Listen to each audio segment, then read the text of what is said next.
দূরে কাছে আমার যত আপু এবং ভাইয়ারা আজকের এই নতুন ভিডিওটি আপনারা দেখছেন, আপনাদের সকলকে জানাচ্ছি অনেক অনেক শুভেচ্ছা।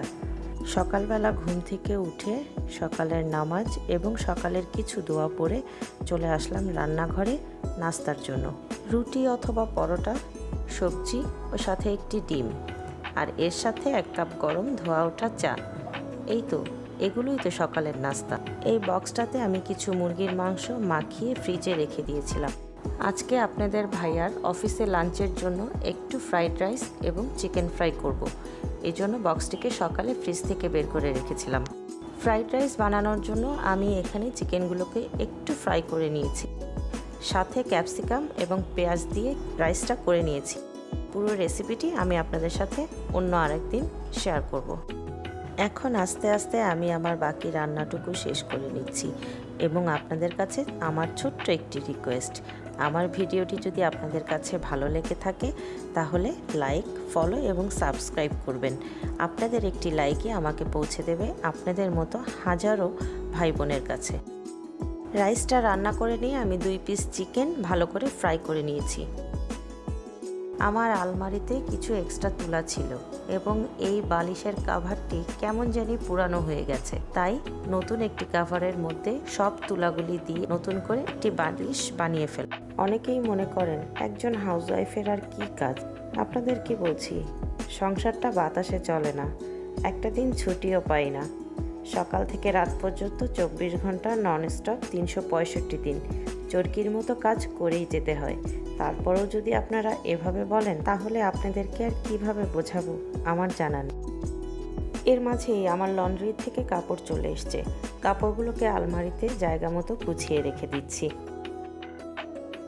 সকাল থেকে কাজ সেরে নিয়ে ঘরবাড়ি গুছিয়ে হাতের কাজগুলো শেষ করলাম। এর মধ্যে ইয়াসমিন চলে আসছে এবং কালকের আনা প্লেট অন্যান্য জিনিসগুলো ভালো করে সাবান দিয়ে ধুয়ে ঝুড়িতে রেখে দিচ্ছে পানি ঝরানোর জন্য। আজকে তেমন কিছু রান্না করব না, ফ্রিজে অনেক কিছুই রান্না আছে, শুধু একটু সবজি রান্না করে নিলেই আজকের জন্য হয়ে যাবে। এদিকে ইয়াসমিন বলছে খালা আজকে মশলার কাজগুলো একটু আগিয়ে ফেলি, তাই জিরাগুলোকে একটু তাওয়ার উপরে দিয়ে গরম করে নিয়েছি যাতে বাটতে একটু সুবিধা হয়। রেগুলার কাজের মাঝে মাঝে আমি একটু ঈদের জন্য অল্প অল্প করে কাজগুলো আগিয়ে নিচ্ছি। আমার গ্রাইন্ডারে জিরাগুলোকে আমি মোটামুটি হাফ টান করে ওকে দিয়েছি যাতে শিলপাটায় মিহি করে একবার ডলা দিলেই ফুলভাবে জিরাটা বাটা হয়ে যায়, আর এতে করে ওর কষ্টটাও একটু কম হবে। ওদিকে ইয়াসমিন জিরাগুলো বেটে নিচ্ছে আর আমি চলে আসলাম এই ঘরে একটু কাজের জন্য। কালকে এই ঘরের পর্দা এবং চাদরগুলো ধুয়ে দিয়েছি। আজকে সব কিছু সরিয়ে ঘরের ঝুলগুলো ঝেড়ে নিয়ে বাকি কাজগুলো সেরে ঘরটাকে ভালো করে গুছিয়ে নেব। কালকের পর্দাগুলি শুকিয়ে গেছে, আমি ওগুলো আয়রনে পাঠিয়ে দিয়েছি। আজকে নেটের পর্দাগুলি খুলে ধুতে দেব এবং অন্য আরেক সেট নেটের পর্দা আমি আজকে এখানে লাগিয়ে ফেলবো। আজকে সবজির জন্য রান্না করছি ইলিশ মাছের মাথা দিয়ে মিষ্টি কুমড়া। এজন্য কড়াইতে তেল দিয়ে তাতে দিয়ে দিয়েছি পেঁয়াজ। এখন পেঁয়াজটা একটু ভেজে নিয়ে তাতে দিয়ে দেব পরিমাণ মতো লবণ।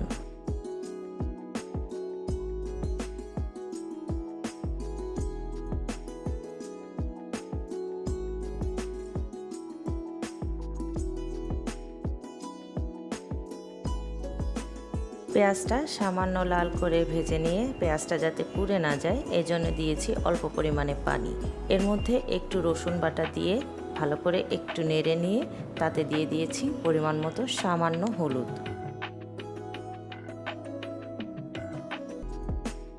এখন মশলাটাকে একটু কষিয়ে নিয়ে এর মধ্যে দিয়ে দিয়েছি ইলিশ মাছের মাথা ও লেজ।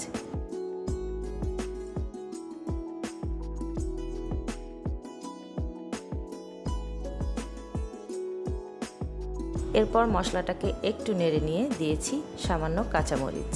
এখানে আমি কোনো গুঁড়ামরিচ দেইনি।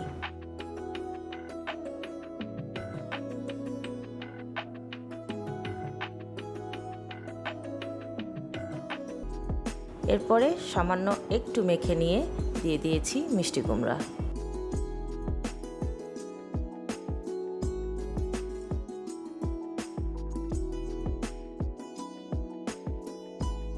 এখন সব কিছুকে একটু ভালো করে নেড়ে নিয়ে দিয়ে দিচ্ছি সামান্য পানি।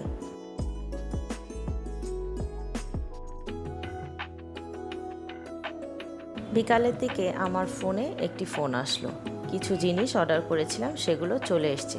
সবগুলো একসাথেই মোটামুটি চলে আসছে। আমি অনলাইনে কি অর্ডার করেছিলাম চলুন দেখে আসি। আমি কিছু জিনিস দারাজ থেকে এবং কিছু জিনিস আমি অন্য দোকান থেকে অর্ডার করেছিলাম। আমি সবগুলো অনলাইনেই অর্ডার করেছিলাম। চলুন প্যাকেটগুলি আনবক্সিং করি।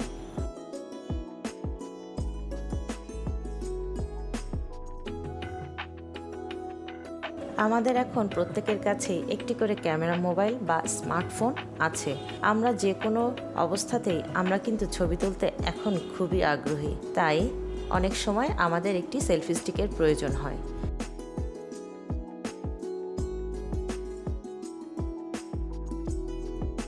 এটি একটি সেলফি স্টিক ট্রাইপড স্ট্যান্ড। এটি আমি দারাজ থেকে নিয়েছি। এটার সাথে ব্লুটুথ রিমোট আছে এবং ব্লুটুথ রিমোট থাকার কারণে আপনি যখন গ্রুপ সেলফি তুলবেন তখন আপনার জন্য অনেক সহজ হবে। জিনিসটি কিন্তু অনেক ভালো এবং আমার কাছে ডেলিভারি চার্জ সহ 980 টাকা রেখেছে।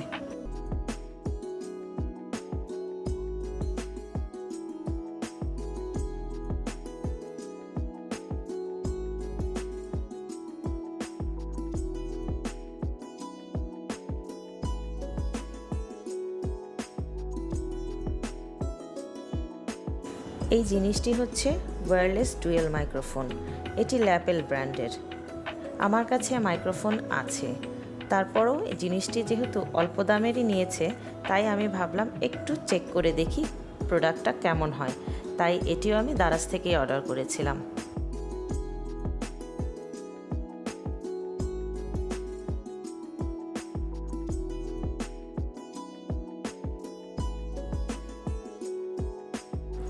এর সাথে আমি দুইটি ওয়্যারলেস মাইক্রোফোন, একটি রিসিভার, একটি ইউএসবি কেবল, একটি স্টোরেজ বক্স পেয়েছি।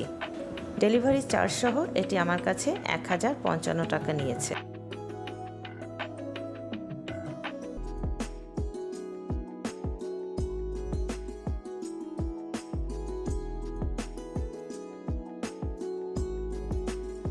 আমি সারাদিন যে কাজগুলো করি এতে অনেকটাই সাবানের কাজ থাকে, তাই হাতের কিন্তু 12টা বেজে যায়।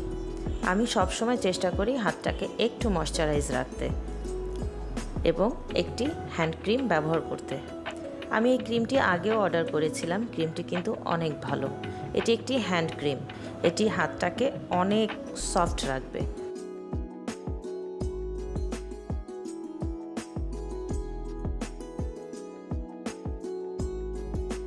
এবং এর স্মেলটা কিন্তু অনেক সুন্দর এবং এটি আপনার হাতের সাথে খুব সহজেই মিশে যাবে।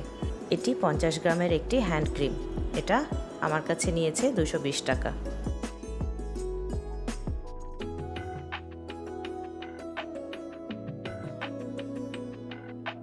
এই যে বড় কার্টুনের ভেতরে জিনিসটি দেখছেন, এটি হচ্ছে একটি পোর্টেবল এবং ফোল্ড করা যায় এমন একটি ল্যাপটপ স্ট্যান্ড বা টেবিল।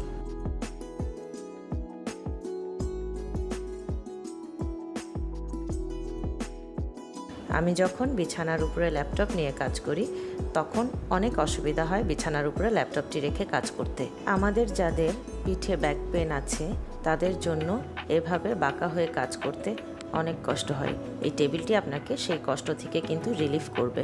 টেবিলটি অনেক মজবুতও আছে। এটি চাইলে আপনি ভাঁজ করে আবার অন্য জায়গাতে রেখে দিতে পারেন এবং প্রয়োজন মতো বিছানার উপরে বা আপনার প্রয়োজনীয় জায়গায় নিয়ে এটিকে আপনি ব্যবহার করতে পারেন।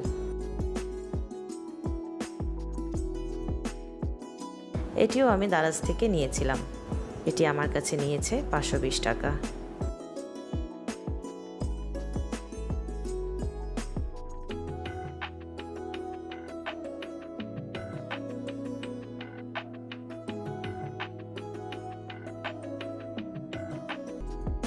এই জিনিসটি আমি আমার জন্য অর্ডার করেছিলাম হারমেজের নামে একটি পেজ থেকে। এটি একটি স্যান্ডেল। আমি আমার পায়ের মাপটা ওদেরকে বলে দিয়েছিলাম, ওরা সেই অনুযায়ী স্যান্ডেলটি পাঠিয়ে দিয়েছে। স্যান্ডেলটি দেখতে অনেক সুন্দর, বাস্তবে আরও সুন্দর, কিন্তু স্যান্ডেলটির ফিনিশিংটা আমার কাছে বেশি একটা ভালো লাগেনি। স্যান্ডেলটি আমার কাছে নিয়েছে 2500 টাকা এবং ডেলিভারি চার্জ সহ এটি আমার কাছে 2580 টাকা নিয়েছে।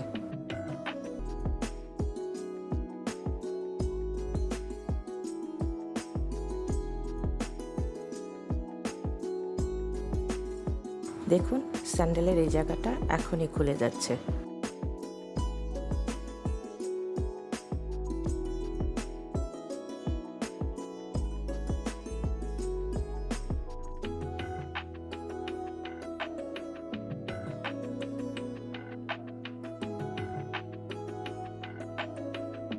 সব কিছু আপনাদের সাথে দেখিয়ে ফেললাম। আজকের মতো এখানেই শেষ। দেখা হবে পরবর্তী ভিডিও নিয়ে। সেই পর্যন্ত ভালো থাকুন। আল্লাহ হাফেজ।